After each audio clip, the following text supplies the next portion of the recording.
بسم الله الرحمن الرحيم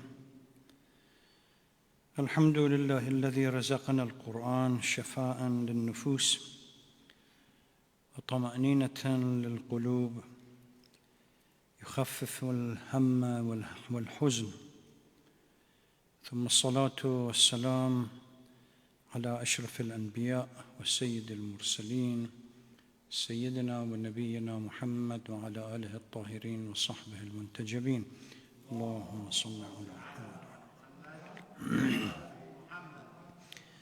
Sisters and brothers, Assalamu alaikum wa rahmatullahi wa barakatuh. Welcome to the 23rd night of the 2022 Ramadan program. Unfortunately, as we count the numbers, we are getting closer and closer to the end. I pray to Allah subhanahu wa ta'ala that your fasting, dua, supplication, particularly during the last night of the Layal al-Qadr, will be acceptable. It's a unique night, so let's benefit from whatever is left of it. يقول الله تبارك وتعالى في القرآن الكريم أعوذ بالله من الشيطان اللعين الرجيم بسم الله الرحمن الرحيم كتاب أنزلناه إليك مبارك ليدبروا آياته وليتذكر أولو الألباب. This is a blessed book that we have revealed to you so that they deliberate on its verses and people of understanding may heed the advice. Surah Sad, verse number 29.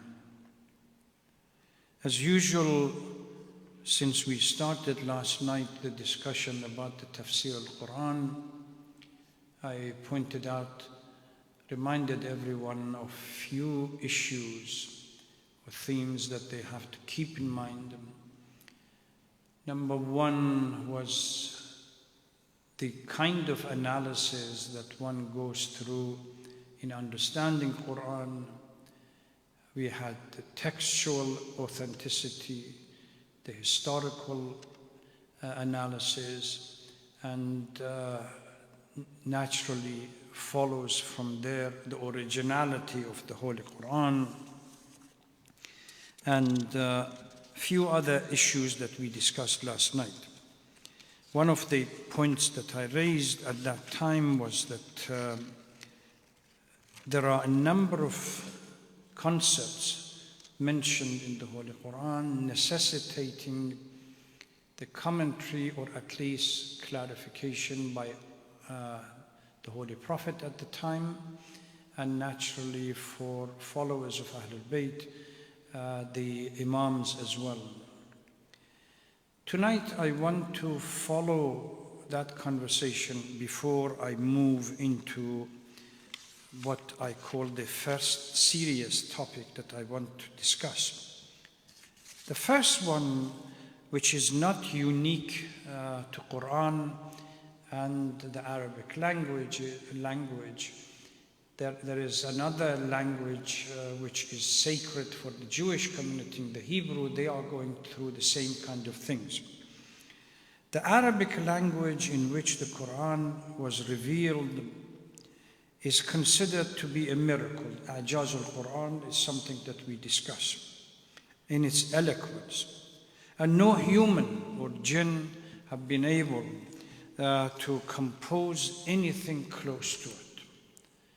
Various verses and chapters from the Holy Quran, Quran challenges people, come up with 10 verses, or even one surah or one verse close to this. Not that people didn't attempt. Literally scholars of the early period, that they were well known for their understanding of the language, they thought they can do it. But once they created their own masterpiece and then they compared it to the Quran, it failed to come up to the standard. So they had to give up. So that is Ijaz.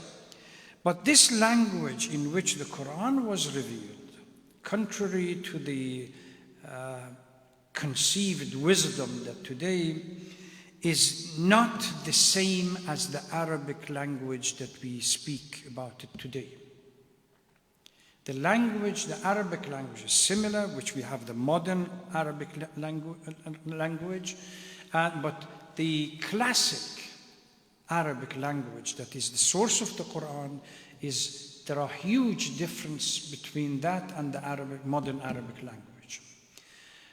We see Jewish rabbis and those who are steeped in the biblical language of the Hebrew in the old books, they complain about the same thing, that the current modern Hebrew, although the sounds and everything else are similar, but there are profound differences in style, tone, diction, idiom, as well as a number of other components that makes a difference when it comes to understanding. So what we have, this is one of the challenges that we have to deal with, that the contemporary Arabic language, it has ramification and consequences when it comes to commentary, so that the current understanding is not what should be prevailing, or we should inject it into the Arabic language. We need to find out from the past. Because of this fact, commentators have maintained that one must develop a genuine literal taste for the language of the Quran, which needs hard work. It's not that easy. The nearest language, if we want to compare between Quranic Arabic, is what we call the Arabic spoken during pre-Islamic period of Jahiliyyah. That was the context where Quran was revealed, and it competed with that kind of understanding. Commentators must be able to be familiar with the literary work that existed in pre-Jahiliyyah. Sometimes we see in very good commentaries of the Holy Quran, the commentator or those individuals that are providing the exegesis and tafsir, they move back into the citing few of the literary work, shu'ara, the poets of that time, and how this language was used at the time.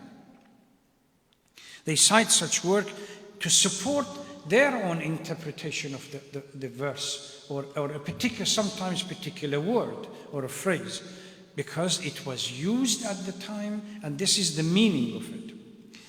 One of the contemporary scholars, Professor Fazlur Rahman, who taught, Pakistani professor that taught at Chicago University, has got a number of books.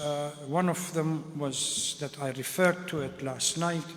It's the major themes of the Quran, which sets the standard to different approach from the original tafsirs that you start from the beginning and you go to the end, bit by bit, chapter by chapter, etc., or even verse by verse. He said the better approach to the strategy to the understanding of Quran would be to look at themes, present themes to the Holy Quran. We know Quran came to guide people, hudan linnas. Now, if that is the case, then these major themes that Quran addresses must be done in a way that ordinary people understand. So that is his book. But he has a second book called Islam and Modernity. I think it's in page 5 of this book. He comes up with what we call, he labels it as double movement hermeneutic theory. He said, because the language is different, in trying to understand or create a dialogue between the text and the context, we really have no other alternative but to go back to the time, understand the context and the text within its own context, liberate some of the values that existed at the time, then bring those values back to the present to apply it in the present context. I'm not now in a position to discuss whether this is correct, incorrect, there are shortcomings or not, but that was his understanding. That if we immediately going to the Holy Quran and saying where there is a verse here that talks about, classic example is domestic violence, hitting of one's wife. Using the word dharaba in the verse in Surah Al-Nisa.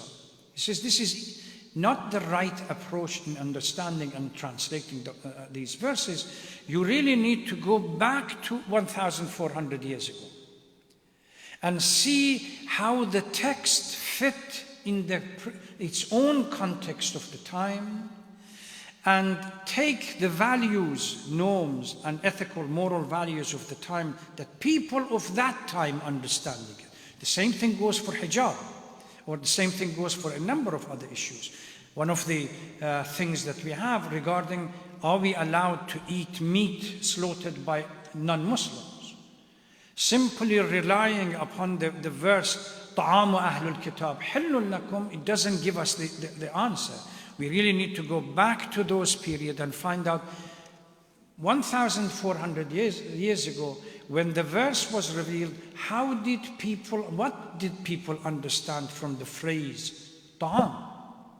Was it meat or is it something else? Once we take those values and then bring them back, the double movement that he has created huge amount of ripple, particularly regarding Quranic interpretation and tafsir. And some Sunni scholars have applied it in a number of contexts. In addition to all of these, so that we understand the language, commentators need to use the assistance of Sunnah. Because as I last night explained, the Holy Prophet was granted the privilege of being the first commentator of the Holy Quran. People at the time, during the life of the Holy Prophet, would go to the Holy Prophet and ask for commentary. What does this verse mean? حَتَّى يَتَبَيَّنَ لَكُمُ الْخَيْطُ الْأَبْيَضُ مِنَ الْخَيْطِ الْأَسْوَدِ. Literally, if you look at it, during fast, you could eat until the thread, black thread and white thread, could be distinguished. Some people couldn't understand that it is a metaphorical use of language in reference to night and day. So literally, they would put two threads next to each other and see, okay, we'll keep on eating until you can recognize the black from white. By then, an hour and a half from rising of the sun has already gone. So they would go to the Holy Prophet, the debate, exactly what does that mean? And the Holy Prophet would explain it. And this is the basis of the Sunnah and the variances that exist when it comes to the translation of the Holy Quran between Shias and Sunnis. The concept of Sunnah from a Shia perspective is much wider than the Sunni perspective. The Sunni perspective focuses purely as the word, utterance, and tacit acceptance of the Holy Prophet only. The Shia says no, it's the Holy Prophet as well as Ahlul Bayt, because there is some theological reasoning that it's not the time to get into. So you will read a text that has been translated by a Sunni scholar and cites the Holy Prophet.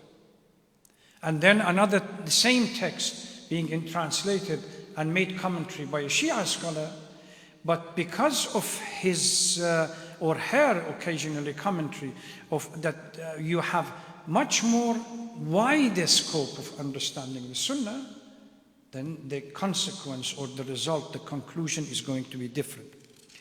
Now, the first major theme that has become problematic, although it's not new, it goes back way to the 2nd or 3rd century of Islam, but since the advent of Wahhabism and the extreme zealot that exists, these kind of issues have been brought up to be used as themes against what we call sectarian division and calling names or against each other. The major concept is the compilation and the collection of the Quran. How did Quran came to exist in the form and shape that we have today? And consequence to this question, there are a number of other. If we are not able to clearly outline and establish the collection, jam' and tadween, as we refer to in the language, a collection, and tadween means putting it together as one volume available for everyone to use. If we are unable to resolve this issue, then naturally there are consequences of what we call tahrif, alteration, omission, and corruption.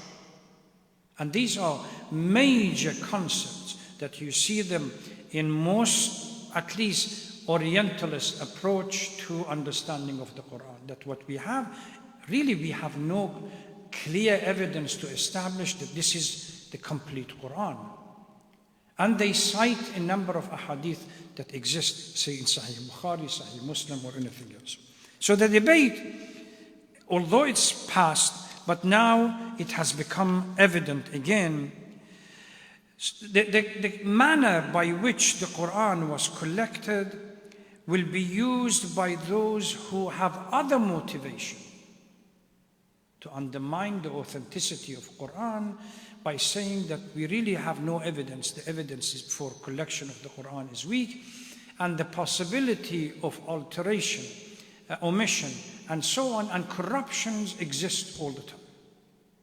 If we have a hadith that says there was a chapter in the Holy Quran larger than Surah Al-Baqarah, we used to recite it during the life of the Holy Prophet, but then after the Holy Prophet, that chapter disappeared. People might look at it purely in an academic discussion. Well, let's see what ahadith we have. The consequence is going to be disastrous for what we call the only living miracle that we have, I'jaz al-Quran. On this issue, the Sunnis and Shias disagree. And each of them cite different hadith to support their point of view. Now, as I indicated briefly, the dominant question is the follows. Did the Holy Prophet, or did the Holy Prophet had all the surahs of the Holy Quran compiled into a single volume during his life or not? There are those who says jam' and tadween, both of them were done during the life of the Holy Prophet. Others say no, jam' was done during the life of the Holy Prophet. Tadween wasn't done. Tadween was done after the demise of the Holy Prophet. So yes, the Holy Prophet made sure that the verses are clearly written down in whatever medium that the person, the scribe used as a scroll, whether it was leather, whether it's bone, whether it was piece of wood, whether it's flat stone, whatever it was, and simply left it at that. The issue of tadween and bringing everything together happens after the demise of the Holy Prophet. Once we read some of these ahadith as to the reason for this kind of theory, it really immediately opens up the possibility of tahrif. Shias and Sunnis, as I said, have differed regarding the jam' and tadween. Shia are adamant. The Quran that we have today is exactly the same Quran that was revealed to the Holy Prophet. Not only jam', it was tadween, put together under one volume during the life of the Holy Prophet. You cannot believe that the Holy Prophet spends huge amount of time going through, telling everyone exactly the location, and we claim that this is divinely instructed. Telling everyone about location of verses in the Holy Quran, where should they put, and then not to put them in a volume and leave it at the mercy of, call it what happens after, with the possibility that in the middle of this transition, a number of major verses might disappear. Shia theological reasoning, citing a number of ahadith from the Imams, clearly establish that it was done during the life of the Holy Prophet. There are some commentaries regarding what does Mus'haf Ali or Mus'haf Fatima mean, which are the books that Amir al-Mu'mineen says made sure that wrote down commentaries, Sha'n al-Nuzul, etc., but none of the Imams have clearly indicated that any alteration, tahrif or corruption has done by anybody. So the book is the same. Sunnis, on the other hand, say no. We have huge number of ahadith that clearly establishes that there was, due to one reason or the other, some of these verses have been changed or omitted or altered. Now, the best book that, at least for the novice, somebody that is not familiar with Quranic translation, at least they don't want to get into tedious theological discussion, is a book by translation of Al-Bayan, which was written by Marhum Ayatollah Khoyi, and this is now in English, and al-islam.org has this translation there. You go over there, translation of Al-Bayan, it's there, you can read it. In the chapter regarding alteration, Marhum Ayatollah Khoyi uses the rationale from both Shias and Sunnis to look at the question, the critical question that was posed. And that is, did the Holy Prophet do the tadween in addition to the jam', put them all together in one volume, or it was purely jam', the rest was left at the mercy of history? And he has collected a number of ahadith from Ahl Sunnah wal Jama'ah regarding this issue. I'm going to recite one of them. The basis for this argument is as follows. Following the slaying of 70 reciters of the Holy Quran at the Battle of Bi'r Ma'un, and 400 persons at the Battle of Yamama, fearing that the Quran would be lost and disappear, Zayd ibn Thabit and Umar ibn al-Khattab undertook to collect it from fragments written on palm branches, flat stones, and pieces of wood, and from breasts of people who had memorized them, provided that 2 witnesses would testify that what they reported was part of the Holy Quran. Now, just reflect on this statement and see what does this, at the least we can conclude from it, expect alteration has occurred. Why? Because it is possible to fail in all the efforts that one has to get 2 witnesses to witness that yes, such a part of the Quran was part of the Quran and now it's not, so to be included. I'll read few of the hadith and inshallah tomorrow night we will discuss. This is a lengthy hadith. This tradition has been narrated by Zayd ibn Thabit. He said that Abu Bakr sent for me when the Muslims were slain in the Battle of Yamama. When I entered, I found Umar ibn al-Khattab with him. Abu Bakr said, Umar came to me and said, casualties were heavy among Quran reciters during the Battle of Yamama, and I am afraid that the heavier casualties might take place among reciters in the battles yet to come, whereby much of the Quran would be lost. I am of the opinion that you should order the collection of the Quran in book form. I asked Omar, how dare I do something that the Messenger of God did not do?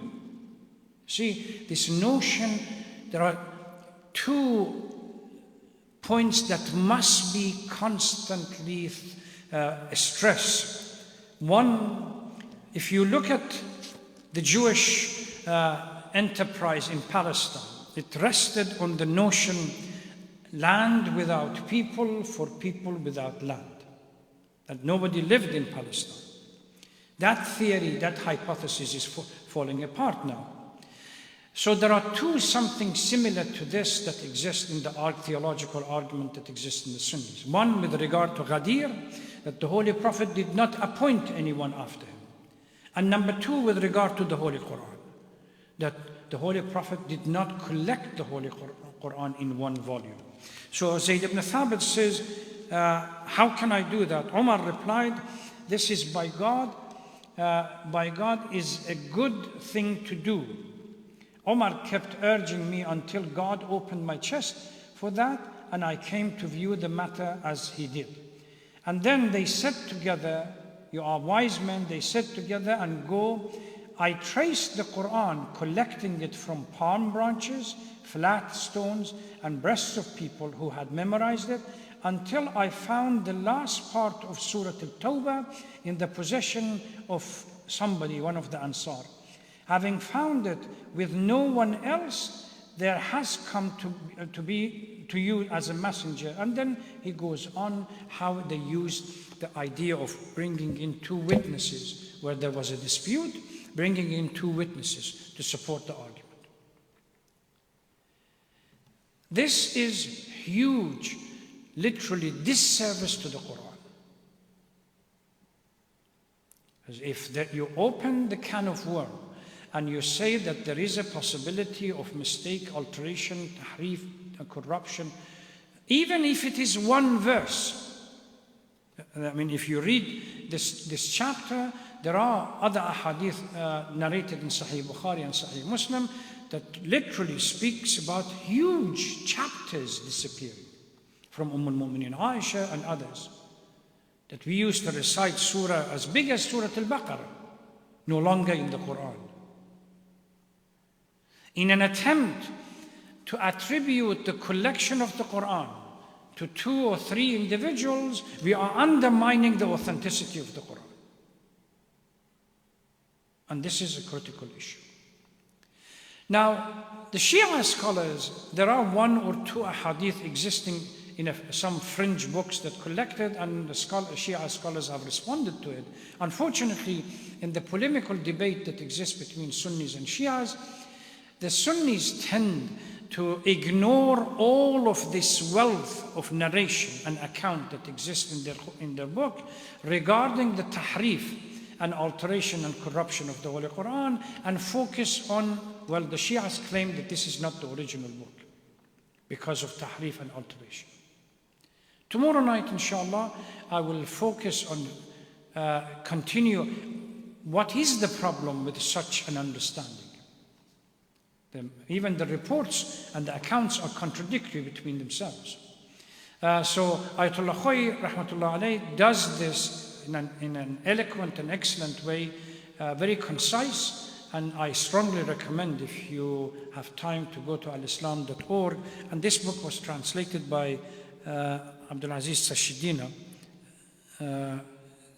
They read it, and that particularly focus on that particular chapter. I believe it's chapter 8. And get ready for the follow, inshallah. The Shia point of view, I will discuss it as well tomorrow night, but this is something that we have addressed it repeatedly in the past. Unfortunately, the Wahhabis constantly come up, and the Shias do this, they don't believe in the Quran, etc., etc. So we will wait until tomorrow night to wrap up this particular issue, major issue, and then move possibly to one other issue, and then we see how we can take the themes of the Quran and move it to more down-to-earth, humanly needed and necessary concepts. not purely abstract. Thank you very much for listening and for being here. May Allah accept your prayers. This is literally the last night of Layal al-Qadr. Please keep everyone in your prayers, and there are a huge number of people that have called and they say we need prayers by our brothers and sisters. Thank you very much. Wassalamu alaikum wa rahmatullah.